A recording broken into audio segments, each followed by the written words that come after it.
I'm seeing on social media that the DSS has picked one human rights advocate based in Benin City, Edo State, Nigeria, named Marxist Kola Edokpayi. I think I've known Marxist for a long time. We may not agree on all fronts, but seems to be someone that has been doing his thing, has been speaking out for a lot of issues, and he's led a lot of campaigns, a lot of protests, and all of that.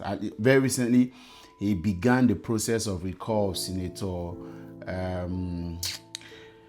Ned Imaswe, I think that's his name. Yes, Senator Neda Imaswe in the Edo South Senatorial District recently.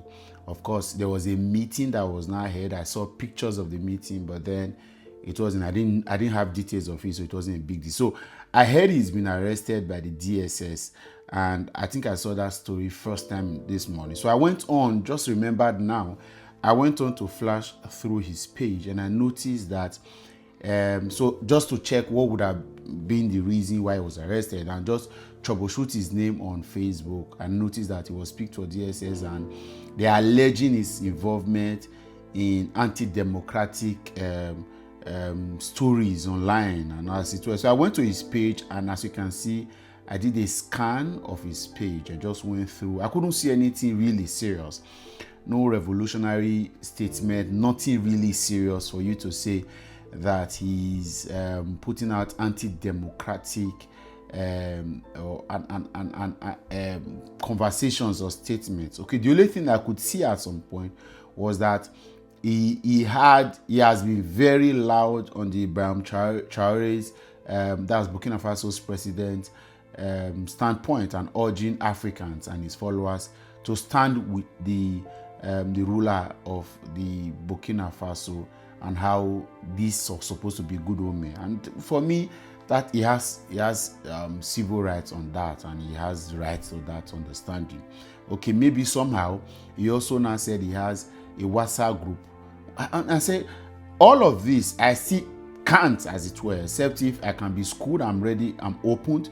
He's not calling for revolution in Nigeria. He's just only supporting a military junta leader who is in faraway Burkina Faso, and asking, probably trying to sensitize or sensitize the people on why they should not allow the imperialist media to deceive them on and lose. Because what these guys may want to do is to enter into the continent with misinformation, misguided narrative, and then make people lose faith and lose belief. That million, thousands of persons that protested in France was huge language, and that is scary. But I wonder why the political establishment in Nigeria, because I've seen a whole lot of all of these conversations now, you will notice that the APC guys are solidly silent.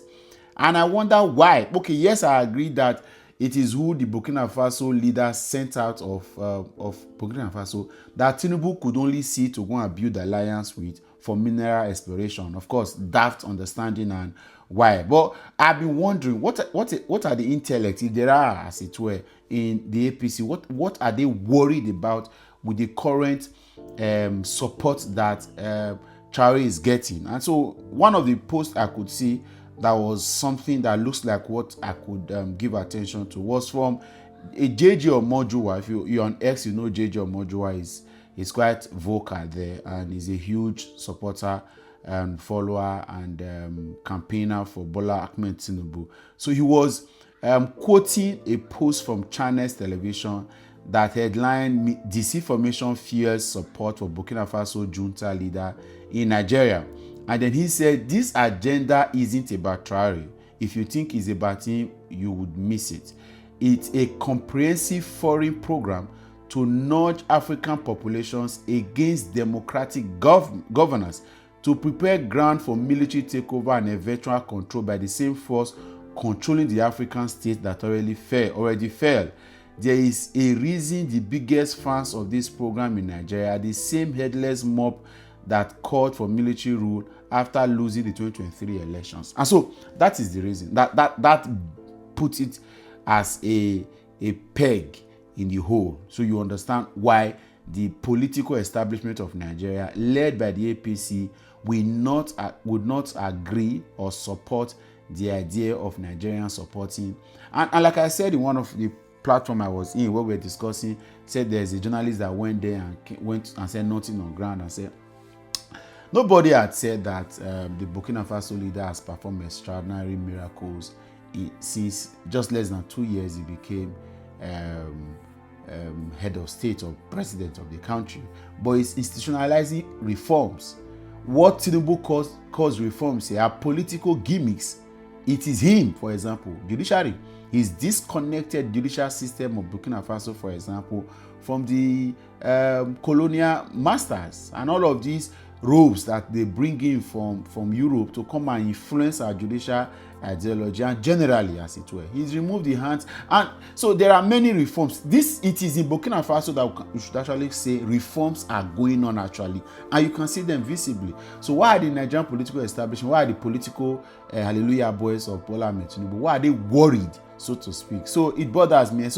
And of course, maybe that's the reason why the DSS has now gone ahead to pick somebody who is just using his platform to do sensitization, and it worries me. Are we that jobless? Is DSS now that jobless?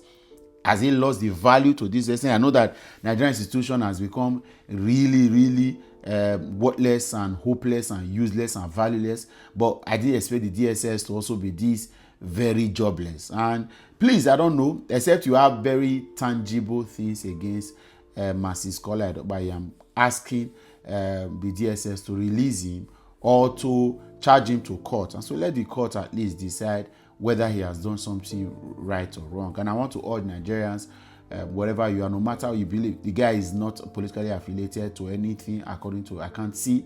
So we shouldn't wait for all of this oppression, intimidation, and bullying from our political establishment. Or very unfortunately, institutions that are supposed to be standing to protect the Nigerian people are now being used to oppress political views, as it were. He has not called for a revolution. There is a Nigerian politician that has consistently asked for a revolution in Nigeria, yet he is walking free. But a man who just said, let's not allow the imperialist media to derail the narrative and to misinform us of what actually is happening. Then do not allow these guys, and then he's being picked up by the DSS. It's quite appalling, very degrading, very embarrassing. So I'm asking the Nigerian authorities to release Marxist Kola Edokpayi, right? And I'm asking all fellow Nigerians to demand for his release. Let's tag DSS. Let's ask them to charge him to court. I don't know when he was picked, but it seems like he's been picked now for some days. And unfortunately, some of the guys in the APC who knows him are excited about it. Just because somebody said I support Ibrahim Traore and what he's doing in Burkina Faso. Like Omojuwa said here, it is. So which of the programming should we be scared of? That you are saying that, so where is the penetration more?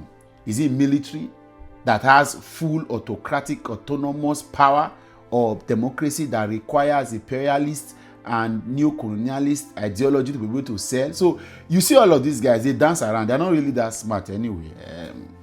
Of course, everything is politics for them. Everything is politics, and it's disappointing. So free Marxist Kola Edokpayi. I'm putting out that, and I want all of us to support that and get him out of the unnecessary detention and incarceration. Catch you another time for updates. Bye for now.